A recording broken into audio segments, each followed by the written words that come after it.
Welcome to smart शिक्षा academy. IPC में कई ऐसी धाराएं हैं जो समय समय पर बदलती रही है और कुछ ऐसी भी कानूनें थी जो सदियों पुरानी थी और उसे आईपीसी की धारा से खत्म कर दिया गया। इसी में शामिल था धारा 497 जिसे सुप्रीम कोर्ट ने 27 सितंबर 2018 को असंवैधानिक करार दे दिया। तो आखिर क्या था धारा 497, क्यों इसे खत्म कर दिया गया, चलिए जानते हैं।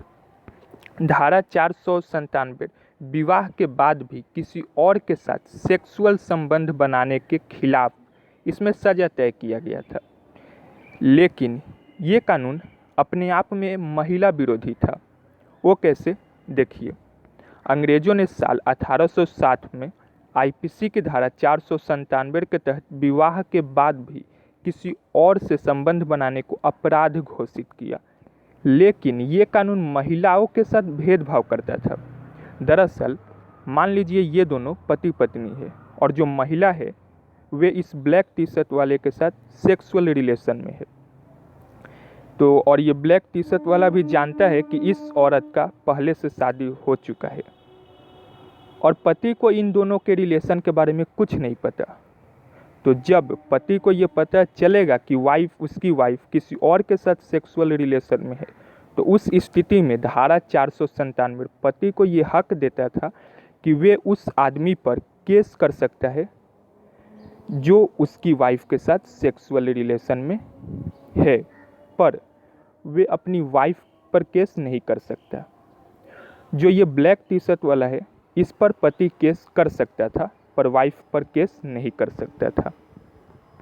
धारा 497 के तहत केस तभी होता था जब पत्नी किसी और के साथ सेक्सुअल रिलेशन में हो, उस पुरुष को ये पता हो ये महिला पहले से शादीशुदा है फिर भी वे उसके साथ शारीरिक संबंध बनाया हो। लेकिन अब मान लीजिए इस बार पति किसी और के साथ सेक्सुअल रिलेशन बनाता है, तब क्या होगा। पति सेक्सुअल रिलेशन बनाता है और पत्नी को ये पता चल जाता है, तब भी वे कुछ नहीं कर सकती। पत्नी कुछ नहीं कर सकती, ना ही वे अपने पति पर केस कर सकती है ना ही उस महिला पर। तो ये कानून पुरुष को तो ये हक दे दिया कि अगर उसकी पत्नी किसी और के साथ सेक्सुअल रिलेशन में है तो उस पुरुष पर केस कर सकता है, पर अगर पति यही काम करे तो पत्नी कुछ नहीं कर सकती। हाँ, तलाक का ऑप्शन होता है दोनों के पास, वो अलग बात है, पर इसमें कोई हक नहीं दिया गया है कि पति पर या उस महिला पर केस कर सके पत्नी। सुप्रीम कोर्ट में 10 अक्टूबर 2017 को एक याचिका दाखिल कर दावा किया गया कि ये धारा तो पुरुष और महिला में भेदभाव करती है। हमारे संविधान में बोला गया है कि लिंग के आधार पर भेदभाव नहीं होना चाहिए। ये धारा तो उसका उल्लंघन करती है। और 2018 में सुप्रीम कोर्ट के 5 जजों के बेंच ने धारा 497 को खत्म कर दिया और इसी के साथ अब शादी के बाद भी किसी और के साथ सेक्सुअल रिलेशन बनाना अपराध नहीं होगा भारत में। फैसले से पहले जब सुप्रीम कोर्ट ने केंद्र सरकार से इस कानून को खत्म करने के बारे में पूछा तो केंद्र सरकार ने बोला ये कानून खत्म नहीं होना चाहिए, इससे तो विवाह की संस्था बर्बाद हो जाएगी। आप खुद सोच कर देखिए, अगर शादी के बाद भी पति पत्नी अलग अलग सेक्सुअल रिलेशन में रहते हैं तो शादी का मतलब क्या है। इस पर सुप्रीम कोर्ट ने कहा हम मानते हैं शादी की पवित्रता एक अहम पहलू है, लेकिन धारा 497 हमारे संविधान के आर्टिकल 14 समानता के अधिकार का उल्लंघन करती है और साथ ही आर्टिकल 21 का भी उल्लंघन करता है, जिसके तहत ये अधिकार मिला है कि वे किसी के साथ भी जिसके साथ रहना चाहे रह सकती है, यह रह सकता है। उसको कानून ये नहीं बोलेगा कि तुमको इसके साथ रहना है इसके साथ नहीं। सुप्रीम कोर्ट ने भी ये भी कहा कि यह प्रावधान महिला को पति की संपत्ति के रूप में पेश करती है। ये कानून पति को ये हक देती है कि पत्नी को एक संपत्ति के रूप में अपना हक जमाए उस पर।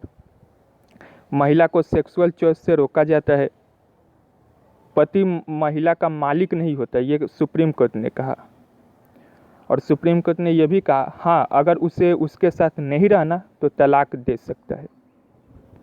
अच्छा, मान लीजिए ये दोनों पति पत्नी है और इस लड़की का किसी और के साथ सेक्सुअल रिलेशन है और ये बात इस बंदे को पता चल जाता है और ये धोखा वे सह नहीं पाता और आत्महत्या कर लेता है।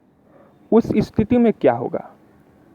सुप्रीम कोर्ट ने कहा ऐसे में उस महिला पर आत्महत्या के लिए उकसाने का केस चलेगा। अच्छा, तो अब बात हो ही रही है तो चलिए ये भी जान लेते हैं कि ऐसे कर्मों के लिए अलग अलग धर्मों में किस तरह की सजाएं बोली गई है। यहूदी धर्म में कोई शादी के बाद भी किसी और से सेक्सुअल रिलेशन बनाता है तो उसे मौत की सज़ा बोली गई है। ईसाई धर्म में इसे पाप माना गया है, पर महिला को जब पत्थर से मार मार कर जान ले लेने की सज़ा सुनाई गई थी तो ईसा मसीह ने कहा था कि पहला पत्थर वही मारेगा जिसने कभी कोई पाप नहीं किया और किसी ने पत्थर नहीं मारा। हिंदू धर्म में भी ऐसे कर्मों के लिए भयानक सजाएं बोली गई है और देश से निकालने की बात भी कही गई है।